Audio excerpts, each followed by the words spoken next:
The main change was we don't practice. We don't have very many practice days. Because training camp is short, and then you play a condensed 44-game season. So even though you don't practice as much, it made what you practice so much more important. So I've always been very conscious of how we spend our time in practices, but now so even more. You can't waste 1 second. Every drill needs to be a combination drill. There can't be a filler drill. Every rep's got to be everybody's rep. You can't go backwards. And then you get around these players who has become their job, and really some seasoned pros like we had on our roster. There's no time. There's no time for anything that doesn't impact winning.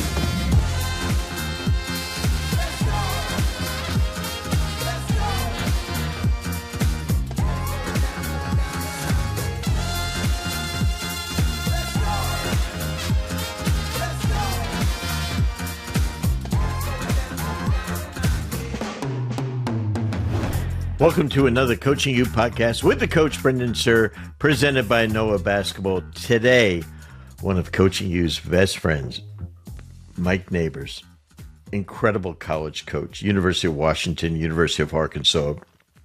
This year, he spent his first season as an assistant coach with the LA Sparks. He is just one of the neatest guys in our business. He is a gem. He just throws out great ideas. He's a fantastic coach and a better person. I just, every time we're together, Zach and I with him at a clinic or something, he's one of the best clinicians in the country. He's a great teacher, but he loves coaching. He loves sharing. I think you're really going to enjoy this. So after this quick word from our sponsors, you're going to get a chance to really, really enjoy our conversation with Coach Mike Neighbors. Noah Basketball is our new presenting sponsor of our Coaching You podcast. Noah Basketball is a shot tracking and data company that has helped change how coaches and players perfect the game's most important skill, shooting. Noah is a data service provider that uses machine learning and the latest computer vision technology to provide real-time data and feedback to improve shooting accuracy and consistency for professional and amateur basketball players. Noah has now analyzed over 570 million shots from countless high school, hundreds of college teams, and 28 NBA franchises. The technology is simply amazing. Once the system has been installed, players will be able to get immediate feedback on their shooting arc, left and right positioning, depth, makes or misses, and makes the data available to players and coaches on your mobile device. For more information about how Noah can help your team, visit noahbasketball.com. Excited today to have our guest, Mike Neighbors, the assistant coach of the LA Sparks. My friend, welcome. It was good to see you a few weeks ago in Ohio, and now, as we're recording this, you're in Birmingham. What might a great coach like you be doing in Birmingham in October? There's these things called media days going on, and somebody they must have run out of people to do the analyst work for, so they're gonna put me on doing the game analyst stuff this year for the SEC network. So yeah, Birmingham, Alabama.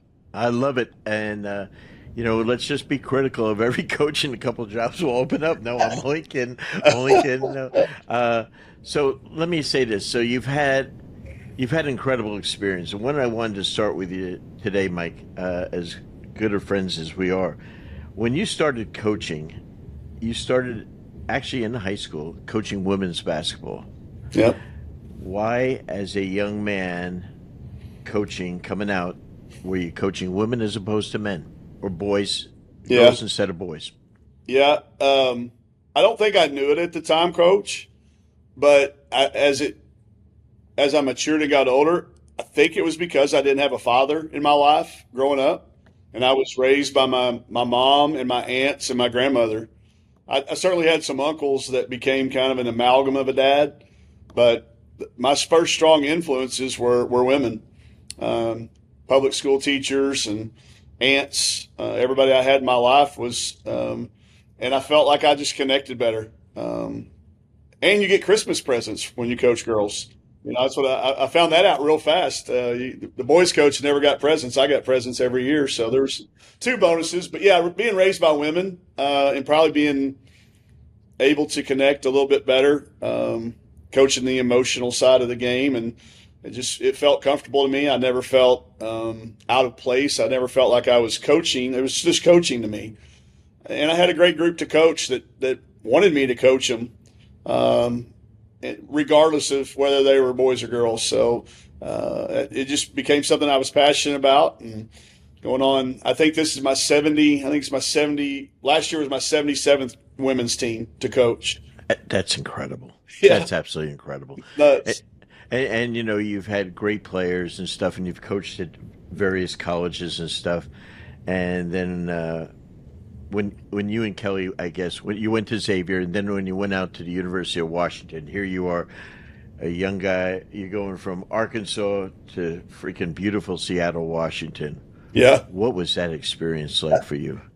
At the time, I didn't realize it. It's the furthest I'd been away from home in my life, away from family. And you don't realize, living on the West Coast, the difference in the time zones. I'd always heard this West Coast bias stuff, but it's not bias. It's just a timing thing. Everybody's asleep. It's natural, So I was really, I think, when Kevin took the job at Washington, it was scary to be that far away from home, even though I was obviously an adult and old. But it was new. And to get out there and really dig in and coaching and with the rebuild, we had a big task. Kevin took that job for a reason, and it was a big task. So got to really focus in and get to meet new people and do new things. And, we always tell our kids, get out of your comfort zone. There's no growth in the comfort zone, that whole saying that somebody made up. It's true. But sometimes we as adults don't do that. We don't get out of our comfort zone. So I was like, hey, let's go out there. And it was eye-opening. To answer your question, it was eye-opening that there's just so many different ways and so many different people and places to see. And it's led me to take on new challenges and not be afraid of things, and move away and go out and do that. There's just so much out there that sometimes we're afraid to experience. We're afraid to get out of our comfort zone. And, that statement is very, very true. When you your basketball philosophy, you're termed to be an innovator and stuff, but ever since we first met, I always loved the way you thought, quote, out of the box, from your style of play, to just about the way you handle everything and stuff. Your uniqueness. It's a really good word. That you like that word, uniqueness. I appreciate that. Yeah, no, we've been called other things, but as coaches, but yeah, uniqueness. Where did that come from? That you wanted to play different than other traditional teams did. You coached your philosophy, your ideas. You just you're really you're a cool guy. I mean, well, your kids might not think as much as I do, but I think you're really sharp and cool in that. Well, I appreciate that. I really do. Coming from you, that means a lot, because I know how many coaches you've observed in your life and influenced. So mine's twofold. Mine first, I kind of felt like I had to do things that way because I was never the smartest guy in the room growing up. I had some cousins that we were all about the same age, and they were all brilliant, and I was not. So I had to outread and outthink and try to do things differently. I never could compete at the same level that they were all at, in a healthy way. There was never anything. It was just a healthy deal. And kind of the same was true in coaching. Like when I got my first job, everybody I coached against had more experience than I did, or had more things. They had more going for them. So we had to do stuff differently. I knew we couldn't go out there and beat them the same way. And I don't. Moneyball is my favorite movie for a reason now, because I didn't know it back in the early '90s. But there was no way we could, play like Northside in here and expect to beat them out there. That line from the movie. So those two things. That first and foremost. And then, Coach, I had a heart attack at 29. I had a kind of a genetic defect in my heart, and at 29, had a little bit of a brush with death, and that was the moment I decided, none of us are getting out of this alive. My papa told me that. None of us are getting out of this alive, so do it the way you're going to do it. Go down doing it that way. Don't try to do the same thing over and over and expect different results with people who have got more experience. And I vividly remember walking into my first head coaches meeting in the Pac-12 and looking over and seeing Coach Vandiver and Coach Charlie Turner Thorne and all these coaches that had been. And there's no way we can run the Princeton offense or the triangle offense like Coach Vandiver doesn't beat them. And there's no way we can, teach defense the way Coach Turner Thorne coached hers and expect to beat those guys. So we had to do stuff differently. Had to do it ways I was going to be comfortable and enjoy. And, you'll hear me reference my papa all the time. You've heard it in my clinics. And probably no telling how many times you can make a drinking game out of it if you want to on this podcast. Drink when I say papa, but he always just told us that, if you want to be number one, you have to be odd. And you know what he meant? That's an odd number. And just don't necessarily try to do things like everybody else. And if it's not yours, you can't sell it. That's illegal in every state in the union. You can't sell stuff that's not yours. So make it your own. Do the best you can, and that way you can sleep every night. It's what's allowed me over these years to sleep after making poor decisions or that led to a loss or something. I just felt like we did it our way. So I didn't. It's not trying to reinvent the game. I've had some people, question that, like, oh, you're trying to reinvent. No, not at all. Not at all. The respect for how people do it and the different ways to do it is certainly there, but mine has just come from being able to look at my kids and my family, the people that I love, Coach Blair, my mentors, Kevin, Susie McConnell, or Kathy McConnell, and Susie Gardner, the coaches I've worked for, just to try to make them proud by doing things the way I wanted to do it. Learn from everybody, take ideas, beg, borrow, steal ideas, but then you ultimately got to make them your own if you really want to stand up in front of a team and have them believe it. They're not going to believe the message if they don't believe in the messenger. So, as a man coaching women, how hard is it to stand in front of that room and have them believe in you?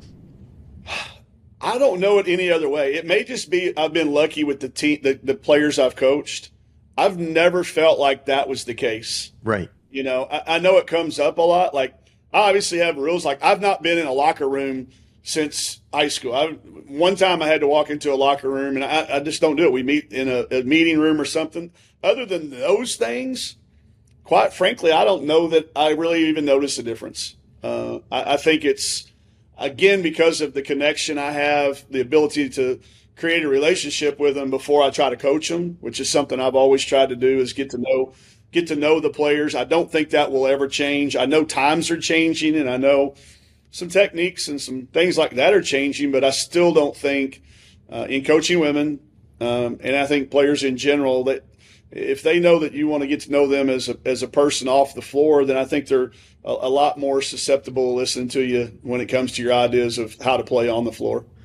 Bob Starkey is a neighbor, friend, dear friend, and here in Baton Rouge with me, and I know you respect Bob a ton. Immensely. And I asked him years ago. He had started on the men's side and everything. And I said to him, Bob, what's it like coaching a women's team? Because I love the women's game. I love it. And so he said, Brendan, coaching is coaching. And it was one of the most impactful statements I've ever heard.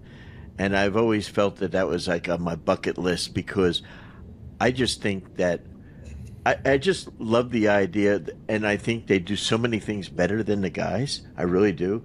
But I think, I think they're a lot more caring than the guys, and I think that's that would the Christmas presents. Yeah, that's the Christmas present. I didn't even get cards from the guys when I won a championship. So I think it's really one of the coolest things. But I think your style of play, where you love to run and you really love to get up and down, you love to shoot threes. How does that vary when you have really good players like you have in the pros right now, and then you had some really good players at Washington and at Arkansas? Do you worry about when the skill level is not, because skill level is going to vary on every team, right? And so how do you coach around that? I know you have some really cool sayings that Papa probably gave to you, but I'll give it to him myself. Yeah, there you go. But how do you deal with playing a fast game, shooting threes, getting up and down if the skill level's not there, or is that what You we're just adapt. going to work on? Yeah, you adapt. Yep. It's always funny, and I appreciate when people say that we have this system or so. We really don't. Hmm. I've never said this is what we're going to do, no matter what. We've been able to recruit to it first and foremost. That helps. But like we only want to play fast when we have the advantage. Like that gets lost sometimes when because we were good at creating advantages. That's what I told somebody. Like we're only playing to create an advantage and then try to keep that advantage and then to punish that advantage. So most of the times that was done. It was easier to do that with speed than power. Like in the women's game, there's only a handful of true low post players that are going to impact. And honestly, I wasn't able to recruit them. I wasn't good enough, or it wasn't at a school where we could attract those top 5 or 10. They were going to other places. So I knew we had to do something a little different. I felt like we could find more guards and faster players that could really shoot it. So, we lucked into it. That one year at Washington, we ended up with a 5 player, a 6'2" kid that could shoot the 3-2 and could play and could pass like a point guard. But, when it fits, but we never try to play any faster than we physically can. We call it, somebody made me put a name to it. They're like, you need to put a name to this. But so we called it functionally fast. And the functional part was the key. Like, and I think you could probably call almost any player I've ever coached, and they'll tell you that we're only going to play as fast as we can function. And that meant take good shots and don't turn it over. The second that we start turning it over or taking shots that we don't make in practice or that we don't work on in practice, more importantly, then we started walking it up the floor. And they had to look over at me, and I'd call a play, and we'd execute until – and nobody wanted to do that. But, again, our best way to create the advantage was to get the ball out of the net on a make or blow it up the floor on a miss and get everybody running. And I think to do that, you have to be very, very specific in where you're going and how you're going in those spots. There can't be a lot of indecision. So that was our decision to not allow the rim runner to become the dragon or rabbit, what we call rabbits and dragons. Those are not interchangeable parts. And if you're the left lock or the right lock, you run to that spot no matter what. Like and everybody's like, well, what if? I said, no, that's what we're trying to eliminate. We're trying to eliminate those what ifs. You run to that spot no matter what, and you sprint to that spot, not run. We use the term sprint. So it eliminated the whole, what am I supposed to do? And then the accountability in the film room was, I want you to run to the right side. Why did you run to the left side? Oh, well, I thought because I was over there. No, stop thinking. Just run to that spot. And if you run to that spot, even if it's across the court, our player bringing the ball is going to ride your wake and go lay it in. Get to your spot. But eliminate those what ifs and get it down. Sherry Cole was the first person I ever heard say this. And it may have been Gino or it may have been somebody else, and I apologize to whoever. But Sherry Cole's the first one I ever heard say it. She said she wanted to get things so simple that it was down to can't or won't. And like, it's either if you play it like you can't do it or you won't do it. Once I tell you and show you and give you the opportunity in practice to practice it, then it is can or won't, really. Either you can or you won't. And if you say I didn't do it, okay, fine, we can work with that. We got to clear up those didn'ts. Just run to those spots. But, once we started doing it, we stopped turning the ball over. Our best teams averaged under 13% turnover rate, which is really good. That sometimes was 8 times a game, like in slower possession games, 6 times. We turned it over 2 times, one time in an SEC game against Missouri. And I think if you can eliminate turnovers and then you create a few layups and you can get to the foul line, we never had the best teams. We didn't have very many 5-stars. Everybody Plum wasn't even a 5-star. You can win a bar bet on that one if you want. She was a 4-star recruit coming out of high school that just never gave up, kept working, and that's what we all saw in her was her work, her desire to be in the gym. So I think it allowed us to play at that level and compete against the best teams and beat the best teams on our schedule from time to time. Not every night, Not every night, and we lost some games, Coach. We lost some games probably to some teams that if we would have pressed or done this or done that or walked the ball up the floor, we might could have beat them. But that was never our intent. I've never cared about our overall record at all. We always scheduled hard for that reason. It's not something I got a late start in coaching, so my overall record is never going to be good. I wanted us to win big games. I wanted us to be able to beat the best teams on our schedule.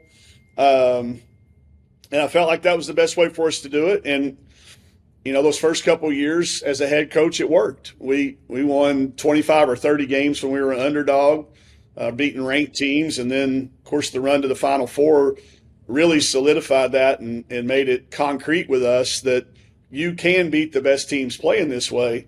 And to me, that's what coaching was about for me. I don't care what our overall record was. I was more concerned with making it a deep run in the NCAA tournament than I was, having a gaudy win-loss record in the preseason, not being very good. So we've always scheduled tough, and I think as a result, our teams always tended to peak. I want you to put your analyst hat on now, Mike. Oh, here we go. Let me change. I'm getting you ready for tomorrow and Wednesday. Get me ready. Oh, okay. Seeing where the state of college basketball is now, and now where the rev share is coming in and all that good stuff, where do you see the shift into Power 4 basketball? Where do you see it going? I know we're seeing it drastically happening already in football with jobs, etc. But where do you see the game? The women's game, in my opinion, is ahead of the men's game because they've gone to 4 quarters, which Yes, and they advance the ball in the last minute of play. I mean, they're ahead. They're forward thinking as far as I'm concerned. But where do you see the state of the game? The state of the game, in your opinion? It's still in a good spot. I mean, there's the bad stuff gets the headlines, but the good stuff's still there. It's still there. There's still a place, and it's still a way. I think it's the older people like me and you that are going to have to do the adapting. The players don't know any other way. So we have to do the adapting, and we have to get good at hitting the reset button. The 4 years to develop, that's not a thing anymore.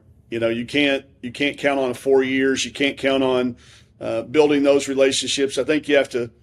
Buzz Williams said it to me one time. He said, "We're all 4-year JUCOs now.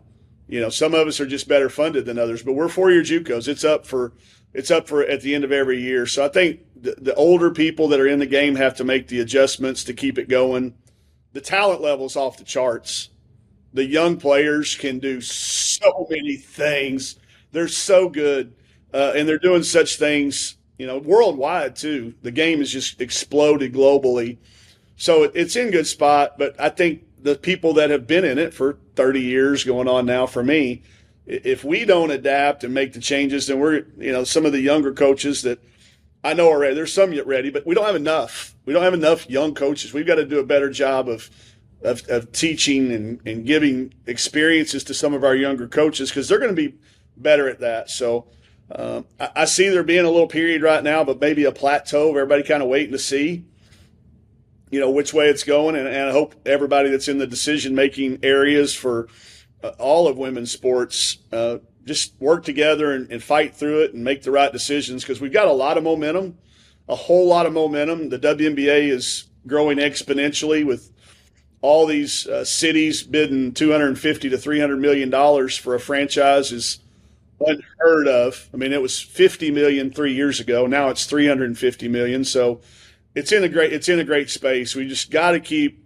kind of the talk, the narrative in the right direction. There's so much good. Focus away from some of the negatives. There's no question that money ruins everything. We all know that. Us older folks know that when money gets involved, but it was needed. It was necessary. We need some time for it to recalibrate probably a little bit. I think we've been through the hard part. I really do. Again, everybody get your drinks ready. Pawpaw Neighbors. Always said, yeah, I got my Starbucks. You got your Sonic, it looks like. No, Chick-fil-A, baby. Oh, don't tell me that's sweet tea. Is that sweet? If that's sweet, Sunjoy. Okay. Lemonade and if lemonade that was sweet tea, I was gonna. Me and you were getting ready to have a problem. That's my favorite. But I just think, like he said, Pawpaw Neighbors always said, now I've lost my train of thought. What were we talking about? Pioneers. I know. He said, boys boy, he called us all boys when we get boys. When the settlers were moving west, it's the pioneers that got bloody. It's the settlers that found gold, and the settlers that did all the railways. So the pioneers get bloody a little bit, and I think that's been the case for some coaches. There's no question. I see it happening in football. You know, we've had more midseason changes than ever. I think that's an indicator that we'll probably see that in basketball this year. There'll probably be some coaches that are in the top 5 one week and out the next. It's just the money corrupts it, and that's the word I use sometimes, but it also impacts it. I think it's good. I think players should be paid. And I think we've broken through the pioneering of the walls there on how to do that. And once it recalibrates, the game's back. It's still a great game. There's so many good things in it. And like I said, the talent level is incredible. So I hope it's the end of it. I don't know that. I don't know that. There's a lot of other smarter people out there than me that probably do. But I just going to keep my head down and keep coaching and doing clinics and talking ball and being there to be a settler. I think I got a few years left to be a settler, but I don't know. You teach and you share with the best of them that I've ever heard, and I think we continue to need that because coaches need to keep learning, and that's the biggest thing. They get sidetracked. The reason we started coaching you 18 years ago, Mike, was Kevin Eastman and I felt that assistant college men coaches were only focused on recruiting, and they weren't being developed on their own staffs because the head coach, I don't have time. So we said, give them to us for 2 days a year. That's all we asked for, so we can help them. And so that was our purpose of it. And I think the thing now that I see, the WNBA, which I think has just an incredible future if done properly. The game, the talent is just going to keep getting better because right now we have so many good players. We don't have enough roster spots for them. And so one of the things I think when you left Arkansas and you got, because of the seasons being a late spring, early fall season in the W, you were able to go and catch on with the Sparks with our friend Lynn Roberts. Okay, so what did you learn going there? Because it's like going into a new sport, right?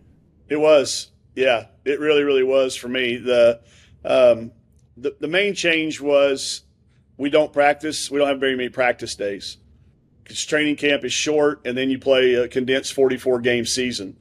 So even though you don't practice as much, it made what you practice so much more important. So, like, I've always been very conscious of how we spend our time in practices, but now so even more. Like, you can't waste 1 second. Every drill needs to be a combination drill. There can't be a filler drill. Every rep's got to be everybody's rep. You can't go backwards. And then you get around these players who has become their job, and really some seasoned pros like we had on our roster. There's no time. There's no time for anything that doesn't impact winning. And if it doesn't translate to a game, there's no use working on it. So that was the biggest takeaway I had, was that practice is always important. But I think as coaches are going through this at the college level, and you're constantly hitting reset every year, you don't have as much time to teach all the things you want to teach.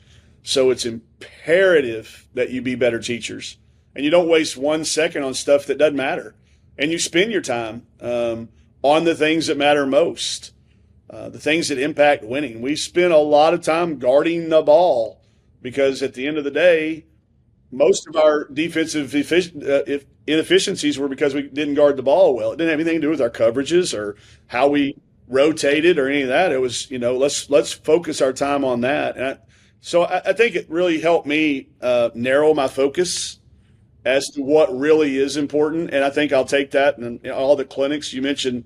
We're all facing death of the clinics and death of camps. I think that was the one thing you and I grew up, how much I learned and how many people I met working camps and doing 3-day clinics. I mean, now you can't hardly get people to stay overnight.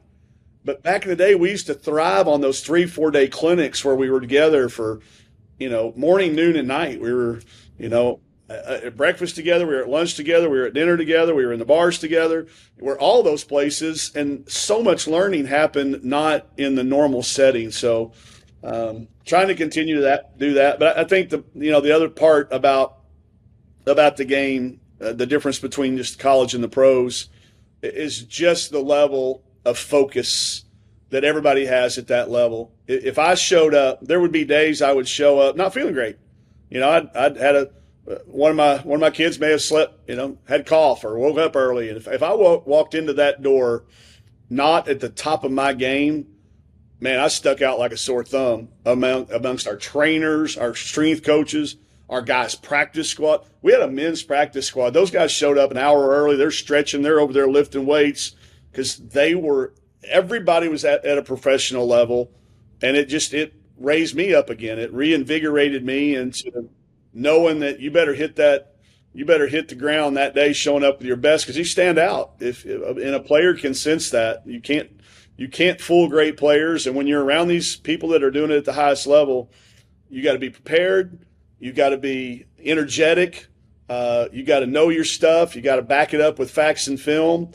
And sometimes in college I got away with that. A kid just because they're young and whatever. Well, he's the coach. He's still in that mentality. Man, you don't get away with that around pros. They see right through that, and you better have facts and film. If you're going to ask them, if you're going to show them facts and film, you better be able to back it up and have reasons, not just that it happened. I can't walk into a film room and say, hey, you got your butt kicked on the boards last night. They want to know why.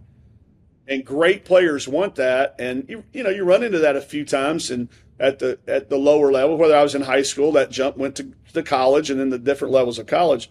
But when you get there, it's everybody. And if you don't show up with facts and film and some energy to be able to communicate that, then you don't belong. You don't belong, and it's obvious when you don't. I had days like that. Mike, I found at the professional level 3 C's, the letter C. In hindsight, I didn't know it at the time. I was totally unconsciously competent. Didn't know what the hell I was doing. Yeah. But now in analyzing and studying coaching, the number one thing at the pros, and it really is at college, frankly, is you better be competent. Mm-hmm. If you have credibility, that goes a long way. Big time. And then the last one is you better be able to connect to those players. And I don't That's care good. who they are, Yep. but you better be able to connect to your best player, to the one that doesn't barely play. Yeah. Because her best friend might be the best player. Yeah, exactly. Exactly. No, those are great, Coach. I wrote those down. I'm going to expand my depth. Those are for Papa. Yeah. Papa, sir, I'm going to give you credit. Oh, thanks. No, to that point, I'll give you an example. Like, we have a player on our team, and she doesn't mind me calling her by name. We've talked about this. Like, Emma Cannon is the greatest teammate I've ever been I've ever been associated with. This, like I said, it's my 77th team, and she is by far the best teammate that existed on any of those teams. And she's been a 7-year pro. She's a 12-year professional, 7 years in the WNBA. And literally players in our camp were like, Emma has to be on this team. She has to be on this team because what she brings to the locker room. And, I didn't know what that meant until I saw it go through the course of a year. And I specifically, when Coach Roberts asked us where we wanted to sit on the bench, I said, I want to sit next to Emma, so I want to sit down. I want to sit close to the players as I can. I sat next to Emma was my question. She was like, sure, why do you want to sit next to me? But she knew. As soon as I said it, she went, oh, that's going to be smart. Because I learned, it accelerated my learning of the game at the pro, because she was right there for me, and we made an instant connection. You made an instant connection, and I guess somehow gained some credibility with her. And then throughout the year, she helped me so much. I just every game I was picking her brain, probably more than she picked mine, so that I could expand my experience rather than everybody says, well, now you have 44 games of professional experience under your belt. And I'm like, well, no, actually it's like 132 because I watched the other team in practice, I'd go out and watch warm-ups. I'd go out and watch them do their matrix and pregame and everything they did that I could get my eyes on. So that doubled it. And then sitting next to Emma just tripled it. So she was phenomenal, seeing things through her lens. But, yeah, those three you just mentioned, I hope everybody goes back and writes those down. Yeah. So give me the biggest things of let's talk basketball. Okay. In the W, which too bad for injuries in the playoffs because it always injuries matter. It always ruins things. But what do you think of the way most teams, or how do most teams? That's the question. How do most teams in the W handle pick and rolls the most? Let's say. Yeah. I think most people try to keep it on one side. I think some people call it icing. Right. Icing it or downing it was back in the old. I think that was the original term. Exactly right. Okay, let's go down that. I remember Sean Miller teaching that a little bit. Exactly. I think that's probably the most common. Not my favorite, but the most common. I think it eliminates your rotations. And I would tell you that with the shorter shot clock, the 24 seconds matters. I think limiting rotations is key. So I would say most people did some variation of trying to keep it on the one side. Yeah, they try to keep it out of the middle. No middle is a big thing. And, but everybody had their variation. But I think with anything else, the best teams were able to do multiple things. You couldn't just prepare. And they were also able to communicate their coverages quickly when a veteran or just somebody that was really, really in tune to the defensive game plan could determine based on your personnel in the screen, they might manipulate those coverages some. I think the best teams are ones that had multiples. That you didn't know what was coming. You might prepare for it, and then all of a sudden they don't do it that way. So I think you got to be good at all of them. But, to answer your question, I think most people are getting it, and the players particularly – if you ever said, hey, how do we want to guard this? They would always go to that because it kept your integrity of your matchups. You're going to get into a rotation probably at some point in time. But it all comes down to ability to communicate it and then react to it. I saw Coach Van Gundy the other day on a clip talking about it's not just that you call the screen, it's that you react to the screen and you change your angle with your feet and you change your body positioning. It was so true. And like he is one of the best at teaching because he uses words that speak in images. And I found the words that he was using, that he chose to use, and how he was able to communicate that. It obviously translated to how his players defended it.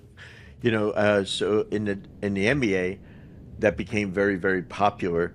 And then when the 5-out offense came in, and now the guy with the ball was such a dominant player, and they'd put the best three-point shooter in the corner there, and they put another great shooter at the top. Now all of a sudden they try to ice or force it down. That guy would just take it to the basket. They'd get help from the corner, wide open three. Then they wouldn't help off the corner. Then they get layup or cross-court three. So now in the NBA, when the ball's in that slot position, Mike, they're now squaring up.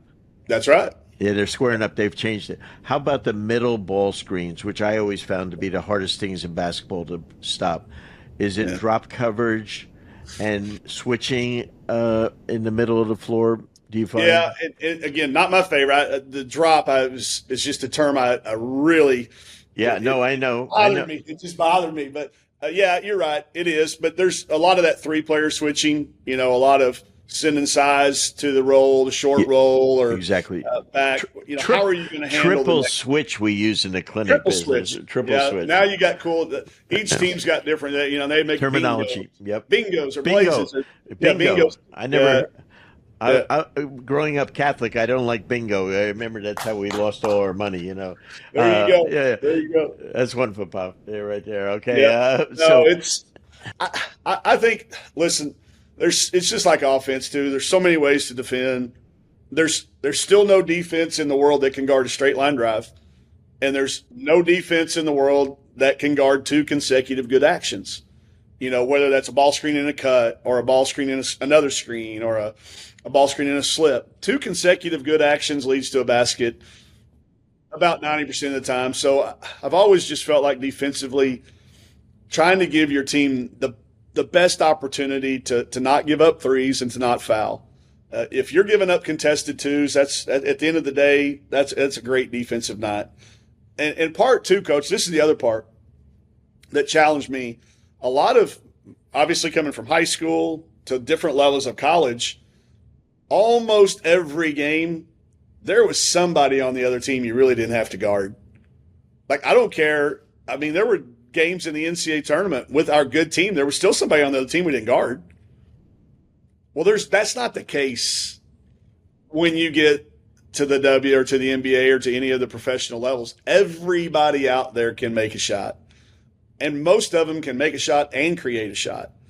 And so a lot of the defenses that I grew up teaching, a lot of the terminologies and a lot of the rotations that worked there don't work there. And I think that same thing can be said for every high school within, like, if you're at the bottom of your league and you're trying to beat the top, there's only certain things that are going to beat the middle. And you got to do that first before you try to beat the top. So we go to clinics and we listen to great speakers and we take the notes and we go and we try to apply things. But if it doesn't fit our team, it doesn't matter. You got to do what's best for your team. Maybe 2-3 zones, stand in there and let them shoot. It's the best you can do. Maybe it's the best you can do. I don't know. But I think defense just as much as offense, and it doesn't get the credit or it doesn't get the clinic hours. Nobody wants to come here a defensive session. I tease Bob and Vic all the time about it. I'm like, I don't know how you guys get people at y'all sessions. That's how good y'all are. Bob can pack a house talking about, and so can Vic, about defense because they're so good at it. But I think it's just as important that you have terminologies and plans, but it goes back to the same thing. You got to be able to guard the ball. You got to be able to defend no 2 consecutive actions. And if you do that, then you're a pretty good rebounding team too, usually, because you're not in rotations. So those things kind of work together. But I think coaches sometimes get enamored with watching something on TV, and it looks great when you've got that personnel doing it. But when it's your team out there, it might not be what's best. So find ways that you can affect a shot. I've always, when I talk to young coaches or old coaches like myself, like, is your defense causing the other team shots to be affected? Whether that's with a great contest or letting the right person shoot it. Sometimes just letting it flies all over me when the other team would pitch the ball out to a bad shooter, and we perform a perfect closeout to deny them a shot. Like, what are you doing? Don't discourage her from shooting that shot. She was about to shoot it, and you closed out on her, and she drove it by you, and we got a foul on our big. That was somebody we said shoot it. I think I'm maybe the biggest hater in the world of the terminology and the drills on closeout. Yeah, I am. Yeah, because it really should be run out and drive by. Because they never stop the person. Yeah. Now I want to end this incredible session with Papa Neighbors, some wisdom. I found some of your philosophy, some of your ideas is some of the most unique things I've ever heard in life. And do you have some of them in front of you, or I have a list of all your stuff? I have a list of. Can I will give you a couple and let you. We'll talk about where they came from. Okay. You'll never find success until your actions overcome your excuses. Yep. He was kind of a Mr. Miyagi guy. He waxed on, waxed off us all the time and sand the floor and paint the fence. He was that guy. So, I mean, that was the day. Like he was a veteran, so he had a bunch of backpacks. He had a bunch of Army and backpacks, and just from his days. And I still have one that's got his name across it. But he loaded us all down, with these backpacks, and we didn't know what was in them. He didn't tell us, but we were out doing work, and he'd stop us and ask us questions. And if we got the questions right, we could go in the backpack and we'd take out, there was rocks, and he had written different words on those rocks that were basically excuses we had given him in the past, like I'm tired or I didn't get whatever, I'm hungry. But when we would acknowledge it, we could get rid of the rock, and it made the work a little bit easier. So we learned that, if we would just do the work, he would stop and ask us questions. If we were loafing, we're like, where's the question coming from? So yeah, nothing's going to happen. You're never going to have any excellence if your excuses outweigh. And that was the visual. I remember. I'm breaking out in a sweat here because I'm flashing back to the day that we had those. But I'm going to give that you was a valuable way to teach it. I'm going to give you another one that hopefully our listeners will just laugh their ass off. Okay. Whatever you do, always give 100%. Well, unless you're donating blood, don't be a dumbass. I love that. He always had a way kind of humorize. I call it Arkansas eyes or whatever, but Yeah. be humorous. Like, another one that goes with that, Coach. I'll come back to that one, but he always just used to say too, if hard work was all it took. That was the next one I was going to do. He goes, you see that ass over there, meaning a donkey? He goes, if all it took was hard work, that donkey would run this farm. Yeah. Own the farm. Own the farm, yeah. He'd own the farm because he outworked everybody. So you got to have some talent too, but the talent's got to be able to work. We've all heard that one, but that was, again, his moments. But yeah. And I think that stuff is great. And I think and when you talk to kids or even players, I think sometimes it gets them to think about that you're okay, man. Like you and I, Yeah. I think those players that you had, I know the ones you had in college loved you, but I think the ones that in the W this year, to have someone like you come in that was so proven at that level and coach, Kelsey, and she was on the team you were coaching, Yeah. but to all of a sudden, she'd probably been bragging about you, and now all of a sudden she said, "I told you he was good." Yeah. I think that's cool for you, and also for those girls. It was, and it's like anything else. It's the same with them. It takes a few years. Some of them. I think some of them looked at me like I was nuts. Coach, I was the oldest guy on the plane. Okay, two things happened to me this year that I will never forget. One, I became the oldest guy around the program at 56.